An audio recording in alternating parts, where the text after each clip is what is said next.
গত ৯ জানুয়ারি বরিশাল মেট্রোপলিটন পুলিশের কাউনিয়া থানা একটা জিডি হয়, হারানো জিডি। আমাদের এখানে সাদিয়া আক্তার তানহা ১৩ বছর বয়সী, সে হারিয়ে যায় মর্মে। তার মা জান্নাত বেগম শায়েস্তাবাদ এলাকা হতে হারিয়ে যায় মর্মে একটি নিখোঁজ জিডি করেন। তা আমরা এই জিডি তদন্ত করতে গিয়ে গত ১৫ তারিখ কোতোয়ালি থানাধীন দপ্তরখানা এলাকা থেকে ভাড়াটিয়া বাসার ২য় তলা থেকে একটা ফ্যামিলির কাছ থেকে তাকে উদ্ধার করা হয়।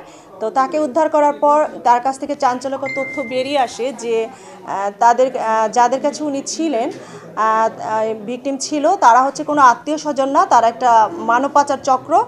তারা বিভিন্ন মেয়েদেরকে এরকম ফুসলিয়ে নিয়ে গিয়ে ইতিমধ্যে নকল এনআইডি তৈরি করে সাদিয়া আক্তার তানহার তাকে দুবাই পাচার করে দেবে পতিতাবৃত্তির উদ্দেশ্যে। এরকম করে তার সব কিছু রেডি, পাসপোর্ট রেডি করা হয়েছে।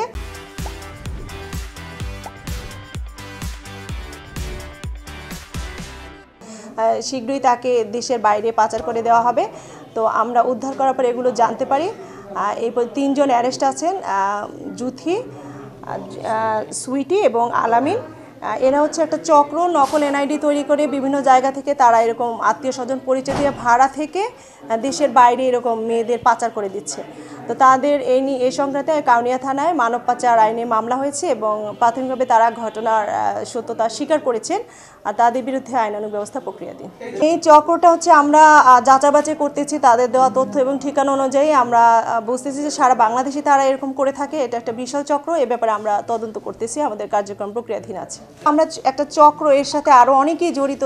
কোথা থেকে সে নকল এনআইডি তৈরি করলো, পাসপোর্ট তৈরি করলো, বিষয়টা নিয়ে কাজ করলে আমরা আশা করি যে বিশাল একটা চক্র যারা আছে এর সাথে জড়িত সবাই বেরিয়ে আসবে।